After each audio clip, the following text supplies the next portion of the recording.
Hi, good morning. Good morning, ma'am. How are you today? I'm fine, ma'am. Okay, so please tell us about your last job. My last job is team supervisor, NSO Sorsogon. We conduct an interview, house-to-house interview, and then collect data about different areas. I also work as a sales assistant for 4 months. And I am a licensed teacher, elementary teacher.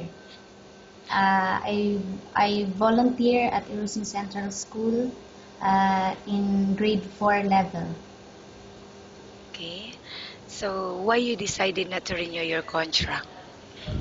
I did not decide to renew my contract because I want to try in different place. I want to try here in abroad. Okay, and what are your salary expectations? Um, my salary expectation is 1.8 and above. Okay, and why you're asking this amount? Why do you think you deserve this amount? Because I deserve this amount because I work for it. I will work for it. Okay, and what is your favorite task out of cooking, cleaning, or babysitting? I do cooking.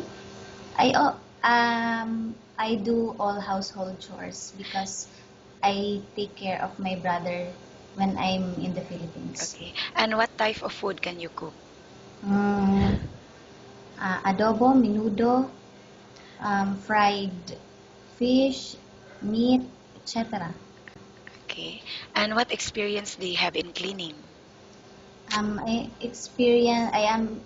I have experience in cleaning because I do all the chores in our house. I babysit my brother and do cooking and cleaning in the Okay, house. and what particular detergents or chemical do you use in cleaning a toilet?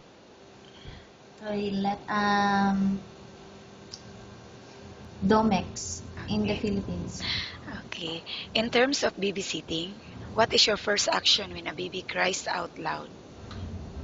I carry her or him and try to convince her not to cry.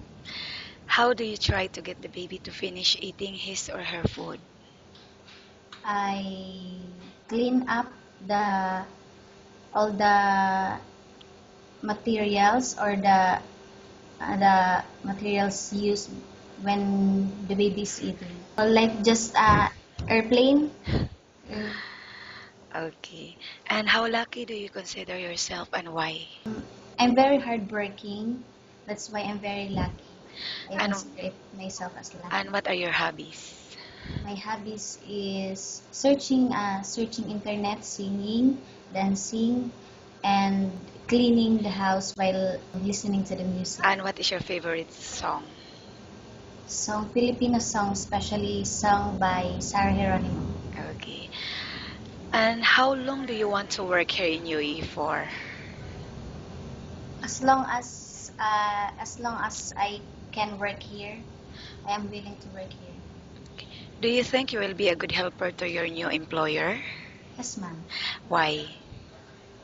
Because they can trust me. They can. I'm a loyal person and honest. I think that's the reason why they can trust me. Okay, thank you. Nice talking with you and have a good day.